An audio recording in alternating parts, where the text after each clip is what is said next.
Banten, sebuah darul Islam di ujung barat Pulau Jawa. Eksistensinya direstui para asyraf Makkah dan Khalifah Utsmaniyah.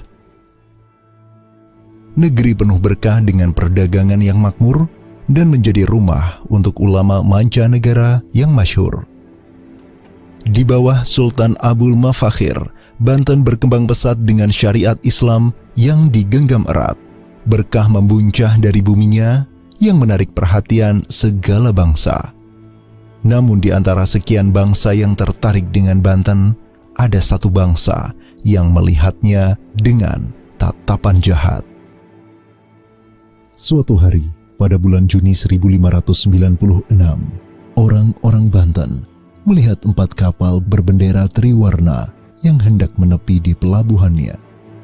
Ini adalah pertama kalinya mereka melihat kapal-kapal tersebut. Ketika berlabuh, orang-orang asing ini memperkenalkan dirinya sebagai orang Belanda.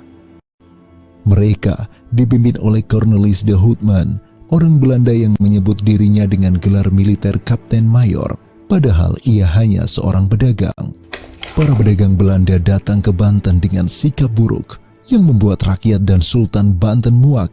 Akhirnya, Cornelis de Houtman diusir dari Banten dan terus berbuat keonaran di sepanjang pesisir utara Jawa. Walau demikian, sekembalinya mereka ke negeri Belanda di tahun berikutnya, betapa besar laba berupa rempah-rempah yang mereka bawa. Cornelis de Houtman mencoba peruntungan untuk berlayar lagi ke Nusantara, sampai kemudian ia datang ke Kesultanan Aceh dan kembali mengulangi tabiat buruknya. Sikap angkuh de Houtman benar-benar menjengkelkan Sultan Alauddin Sayyidil Mukamil, hingga Sultan mengutus sang muslimah tangguh lulusan Akademi Militer Utsmani di Aceh, Laksamana Malahayati, untuk memberi pelajaran kepada Cornelis de Houtman. Dia kan yang membacok Cornelis de Houtman. De Houtman bersaudara. Jadi Cornelis de Houtman dan Frederick de Houtman.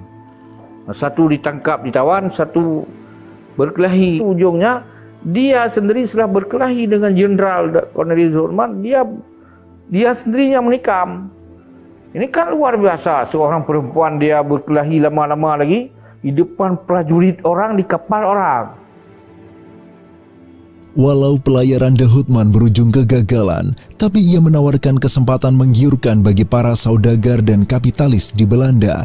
Hanya dalam 1 dekade setelah pelayaran perdana de Houtman, 65 kapal Belanda dikirim ke Asia. Sumber rempah yang melimpah di Nusantara menggelitik para pemilik modal untuk berserikat dalam satu wadah demi manajemen monopoli rempah yang lebih terorganisir. Maka, pada 20 Maret 1602, dibentuklah Verenigde Oost-Indisch Compagnie (VOC) yang segera menjadi awal bencana kaum muslimin Nusantara.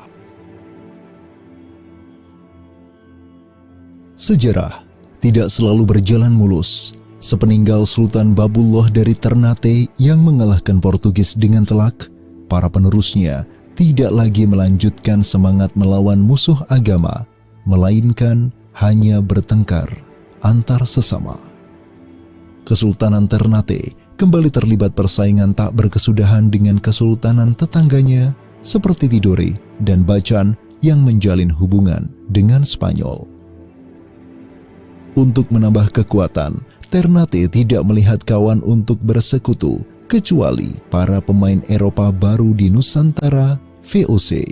Sebenarnya jujur saja, sejarah tidak menanggalkan cerita yang dusta. Belanda tiba di Maluku atau di Tidore Ternate bukan atas kemauan Belanda. Tapi Belanda tiba di sini dijemput oleh Sultan Ternate Bolip di Banda, lalu dibawa ke Ternate dan selanjutnya sampai merambah ke Tidore. Demi menguasai hulu produksi rempah di Maluku, dijadikanlah jazirah ini markas pertama bagi VOC. Sesudah lumbung emas mereka dapatkan, nalurinya tak puas dan menuntut lumbung-lumbung emas yang lain. Dengan semangat monopolinya, VOC kemudian berniat mencari kota sebagai markas pusat pengganti yang letaknya lebih strategis untuk menghubungkan kantor-kantor dagang VOC di seluruh Asia. Mata pitching mereka tertuju ke kota Jayakarta yang berada di bawah kuasa Banten. Pada waktu itu kan kita tahu ya, Jayakarta itu dikuasai oleh Banten dan Cirebon. Pasca dipukul mundurnya ya pasukan Portugis dari Sunda Kalapa ya. Yang pada awalnya kedatangan dari kolonial Belanda ke Jayakarta itu mereka katakan untuk berniaga, untuk berdagang ya, dengan mengontrak atau menyewa sebagian lahannya. Dan ternyata itu menjadi cikal bakal dari keberadaan VOC yang pada berikutnya itu mendominasi dan memonopoli ya terkait dengan perniagaan yang ada di wilayah Jayakarta, bahkan meluas hingga kuasa mereka itu sampai ke Banten, Cirebon, bahkan Jawa dulu pada umumnya, bahkan sampai ke seluruh wilayah Nusantara. Itu dengan memanfaatkan ya kebaikan ya dari kalangan Bumiputra, dari kalangan penguasa Jayakarta pada waktu itu. Hanya dalam waktu sekejap, di tahun 1619, Jayakarta ditaklukkan dan diganti namanya menjadi Batavia, pusat kolonialisme Belanda di Nusantara. Kehadiran Batavia langsung disadari sebagai duri dalam daging bagi Sultan Mataram yang berkehendak menjadi penguasa tunggal di tanah Jawa, Sultan Agung Hanyokrokusumo. Di Jawa, kesultanan yang paling besar, yang paling berpengaruh adalah Mataram. Mataram sedang mengembangkan kekuasaannya hampir 10 Jawa, semuanya bisa ditaklukkan kecuali Banten dan Cirebon ya. Dan melihat nih VOC berbahaya sebagai sebuah kekuatan asing dan ekonomi. Makanya serangan itu dilakukan. Sultan Agung Mataram menyerang Batavia 2 kali berturut-turut pada Agustus 1628 dan Mei 1629. Semuanya berujung kegagalan. Walau Gubernur Jenderal VOC di Batavia, Jan Pieter Zoon berhasil tewas setelah pengepungan Mataram yang kedua, gagalnya penaklukan Batavia sedikit banyak mulai memunculkan persepsi bahwa Belanda tak terkalahkan, dan bagi Belanda hal ini membuatnya makin congkak untuk melabrak kekuasaan sultan-sultan lain di Nusantara. Di Makassar, Kesultanan Goa pimpinan Sultan Hasanuddin anak dari Sultan Muhammad Said dapat menyatukan raja-raja Makassar dan Bugis di bawah panji Islam. Tentu saja, kesatuan ini menumbuhkan kekuatan yang dapat menyaingi Belanda di Laut Jawa dan bahkan di Laut Maluku dalam monopoli rempah-rempah. Tak ayal, diseranglah Sultan Hasanuddin dan Kesultanan Goa. VOC berhasil mengalahkan Sultan Hasanuddin dan memaksanya menandatangani perjanjian Bongaya tahun 1667 yang sangat melemahkan kekuatan Makassar.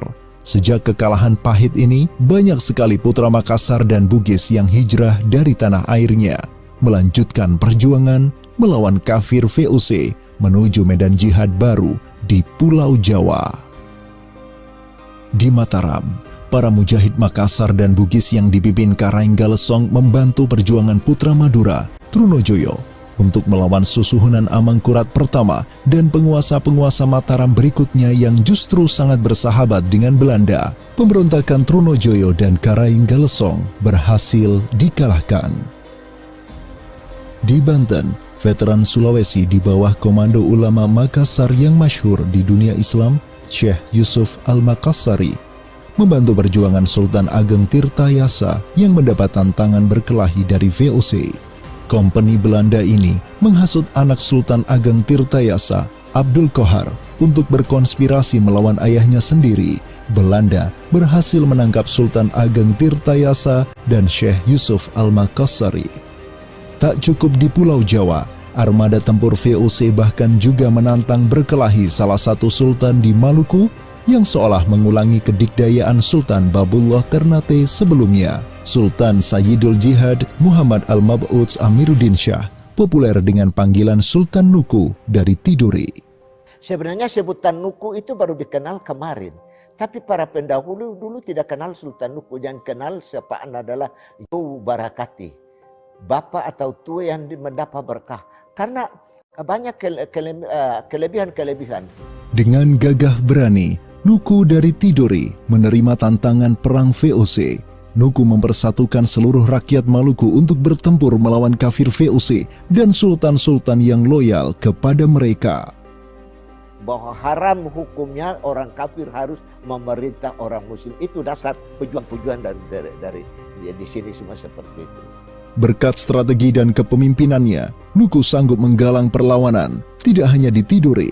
Lebih dari itu, Nuku juga diakui sebagai Sultan Papua, Raja Ampat, Halmahera, dan Seram. Mereka semua bersatu padu melawan VOC atas nama Islam. Jauh Republik ini memberikan penghargaan kepada Nuku sebagai pahlawan nasional. Rakyat Papua dan Seram telah mengukuhkan beliau dengan itu Muhammad al-Mab'us Sayyidul Jihad Kaicil Paparangan. Kelebihan Sultan Tidore seperti itu. Menguasai hegemoni sekaligus mengangkat pejabat-pejabat yang ada. Bahkan di Jazirah Maluku sampai di Papua. Jadi perwakilan Sultan seperti di Papua itu ada Raja Patagar, Raja Rumbati, Waropen. Dan itu adalah perwakilan Sultan yang diangkat di sana. Untuk alasan Sultan Tidore menyatukan Nusantara. Sultan Nuku dari Tidore adalah satu-satunya sultan yang berhasil mengalahkan VOC pada abad ke-17 dan 18, di mana pada saat yang sama sultan-sultan lain seperti di Banten, Mataram, dan Makassar tidak dapat melakukan hal yang serupa. Namun harus diakui, keberhasilan Sultan Nuku pun tidak lepas dari bantuan East Indian Company atau EIC Inggris yang berusaha menyaingi VOC Belanda. Dalam fase sejarah Nusantara di abad ke-17 dan 18 yang diselimuti kekacauan dan dominasi penjajah Eropa, muncul satu pertanyaan yang membingungkan. Tiada lagikah peran dari Khilafah Utsmaniyah?